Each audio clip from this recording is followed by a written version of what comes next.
Thank you very much, and you're most welcome. And we're delighted you're able to join us for this, the first of our Advent podcasts. My name is David. I'm the reader at UHER Screen, and we're recording this in our homes. And I'm delighted Christopher can join us. He is going to be putting his wisdom on some of the things we're talking about. We're going to be talking during this Advent time of three different subjects: hope, sorrow, and joy. So there's going to be three podcasts which we hope will be helpful during this Advent season. So let's start with hope, and we've got to think really initially. The most important thing is to think about the difference between what one might call a secular hope, like I hope it doesn't rain because my clothes will get wet on the washing line, or a really forlorn hope, like I hope England can win the Ashes when they play down under. But I think the biblical hope and specifically the Christian hope is rather different from that. How about this as a sort of working definition of hope being a confident expectation? Hope in the biblical sense being a firm assurance regarding things that are unclear and unknown. There's a lot in the Old Testament, isn't there, Christopher? And I wonder if you'd like to just carry on that vein. Thank you, David. And I think that's a very good working definition. The people of the Old Testament are also known as the people of the covenant, those who are bound to God, as it were. And God saying, you shall be my people and I shall be your God. It's that kind of agreement of working together. And it's a working together, not only in the present, but also looking to the future and trying to work together so that the future God is wanting humankind to have is a future where people live together in peace and in justice. Let justice roll down like waters and righteousness as an ever-flowing stream.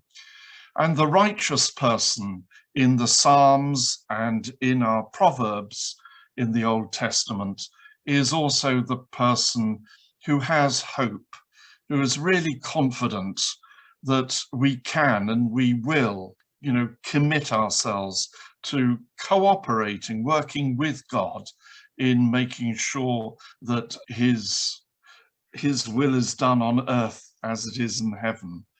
That's perhaps a neat way of putting it. So the righteous person in the Psalms is also the person with hope, who stakes your future, as it were, the greatest wager placed on God. I think that's probably that captures an important element anyway of Old Testament understanding of hope. Yeah, thank you. Should we bring it forward now, because as we're in Advent, and to the story that unfolds of Jesus' time with us in the New Testament. And I've been wondering about the epistles. There's a lot in not just St. Paul's epistles, but some others, John's epistles and Hebrews, explaining to the early church sort of what's happened in their lifetimes in many cases, that the fulfillment of those Old Testament prophecies, what's happened, and in a way, what's changed. Yes. Could I ask you what you think on that, Chris? Yeah, sure. I mean, the gospel writers presenting the story of Jesus, but it's not just a record of what happened, but it's also announcing, that's why it's gospel, good news, announcing that we do have firm grounds for hope, and that hope has been made possible for us through the suffering, death, and resurrection of Christ. So let's put it this way: a new horizon has appeared through the resurrection of Christ. And so St. Paul can say, we do not hope for things we can see, but for those things that are unseen. So we're hoping for God's eternal kingdom. We're hoping to participate more fully in the life that God is wanting us to share. And it is that opening to the future, which is certainly a really, really important strand of the Advent proclamation. We begin, as it were, to rub our eyes, to open our eyes. Be awake, alert is the gospel challenge for Advent. In other words, look out, like watchmen. We're looking out for the signs of God's future, because it is God who is coming to us. So I think in a nutshell, that's probably what hope is. The Greek word is elpis, and the Epistle to the Hebrews talks about hope like an anchor. Imagine yourself in a small boat, and you throw something in the front of the boat and you pull the rope and it kind of pulls you along. You're anchored in some place ahead of where you want to be, and it's you get there by hoping. That's a curious image, but one that perhaps helps us to see that hope is always directed to the future. It is through a proper hope, a real hope, a sustainable hope, that we can get to where God wants us to be, which is to be with him.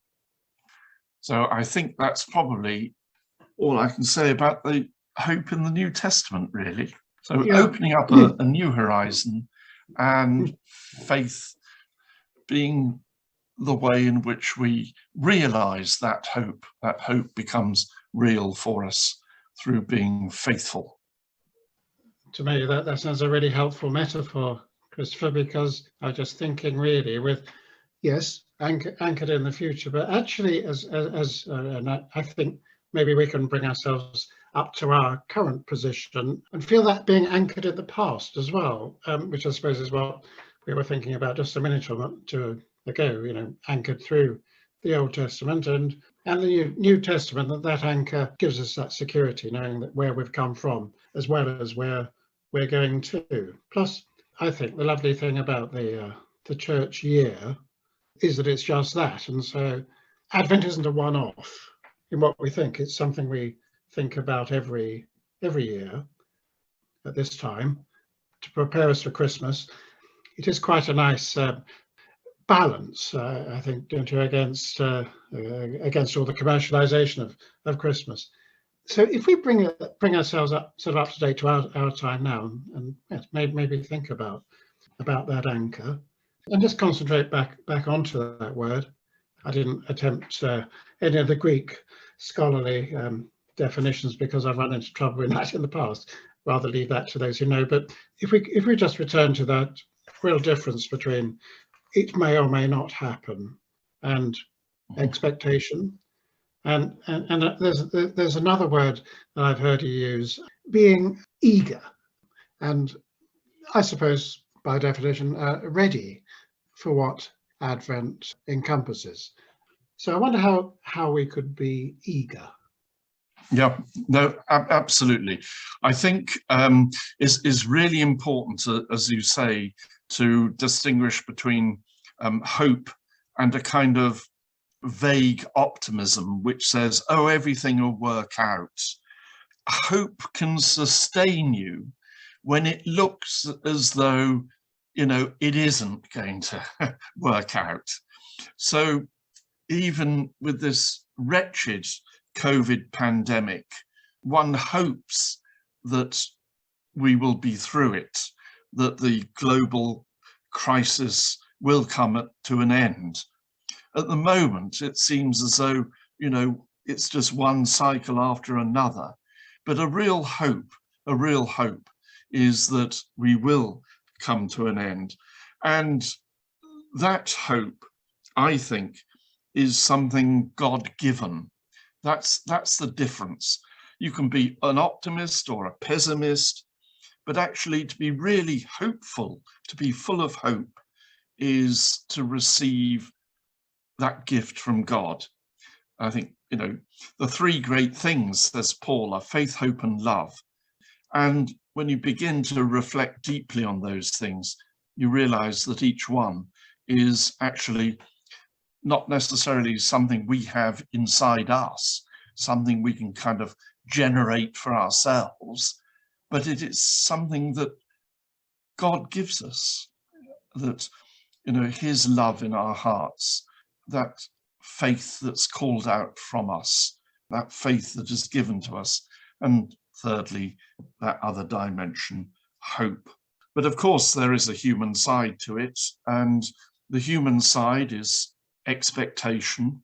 But the other aspect of it is what I use the word desire, what you really want. That sounds a bit like an advert for the Spice Girls, doesn't it? What you really, really want.